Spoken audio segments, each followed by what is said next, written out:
Welcome back to our second half of Real Conversations in the QC. I'm Teresa Bryant. And I'm Jasmine Butler. And this time we're talking about finding your roots. And there are certain ways to do that. And you recently decided that you wanted to find out a little bit more about your roots. Yeah, so as we mentioned in my interview with Nika Smith, I'm excited to see if we actually are related. Oh, really? Yes. Oh, that would be great. So the whole process, so as I mentioned, I do have the DNA kit.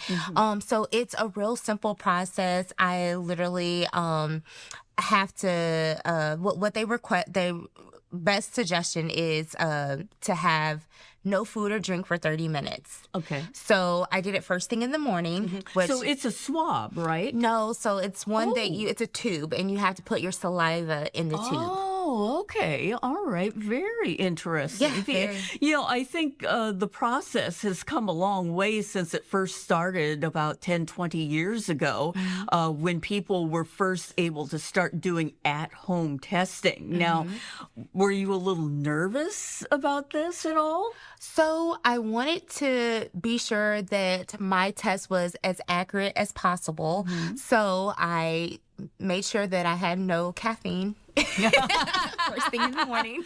Oh, gee, that made it very difficult for me, I think. Being without caffeine for 30 minutes, yeah, okay. Right. But actually, no food or drink for 30 minutes before you actually take the test and give the sample. Yeah. And how long does it take to actually send this off and get results? So immediately when I finished, I took it down to one of the postal drop box, put it in there, free shipping, so you don't have to worry about postage or anything. Free mailing, so you don't have to worry about Yeah, right. you don't have to worry about postage or anything. So from there, it's an app. So as soon as, it's so cool. Everything is digital. You can, they give you updates on once they received it, once they start actually progressing your results, and then when your results are ready.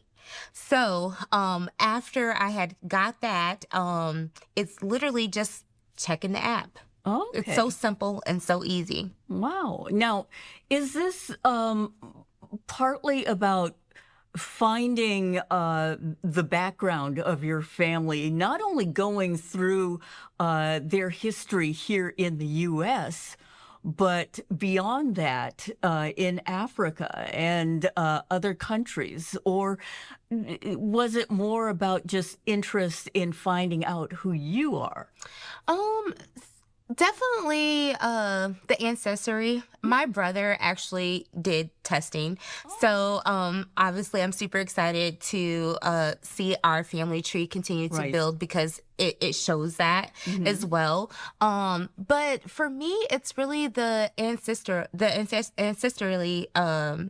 part that I'm most interested in. Finding out, my brother told me what, our results were, but, having that for myself, and then being able to discover and dig a little bit deeper on our roots and where we came from it's very interesting to me. Yeah, and I've always found this a real compelling type of issue for people, for folks who want to know where they came from and what their history is. But for Black Americans especially, it can be difficult because our ancestors were enslaved. They were brought over, in the Great Passage, and also because records weren't as easily kept for enslaved individuals. And so a lot of us looking to do some research on our ancestry can only go back so far. Yeah. So is this something that you think, as more people do it, we'll be able to build the database so that we get more answers about where we come from and who we come from? Yeah, absolutely. Because as I mentioned, my brother did the DNA testing a few years ago, and it allows you to connect with your family members who have done it. So if we have long lost cousins, who are, in Georgia or something like Or you that, can find different family branches. members. Yes, exactly. So I do think that it's a great opportunity for African Americans to build their family tree, learn about who we are, where we came from. I feel, it showcases that our story as people did not begin in slavery. Right. It began here, but where before that, other people, they could have the opportunity of saying that they identify with German heritage or, Polish heritage. It gives us the opportunity to say, I identify with Nigerian heritage, Congo heritage, or something of that nature. So it's definitely great for us to know where we came from. Yeah, and I think it's so important too. And I think that comes out of Alex Haley's book, Roots, where he was able to go all the way back to Africa and actually find his ancestor, Kunta Kinte. Yes. And to be able to make those connections is so important to people, to know where they come from and to also determine where they're going. Yeah. So a funny story, like Nika and I shared. So her family is from Mississippi as well. So it would be fun to see if I am linked with like Snoop Dogg, who I know has family in Macomb. So I'm hoping to have some celebrity, maybe even Beyonce. Okay, that sounds very interesting. If we link, I will let you know. Gonna call cousin Beyonce. Yes.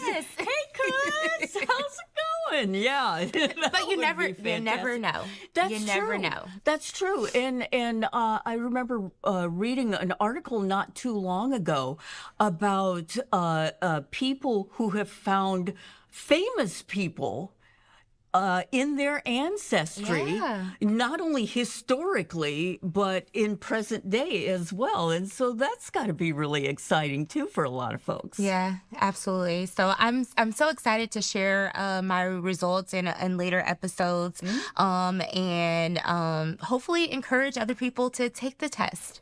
Some real interesting aspects about being able to find your roots, not only historically, but also in the present day.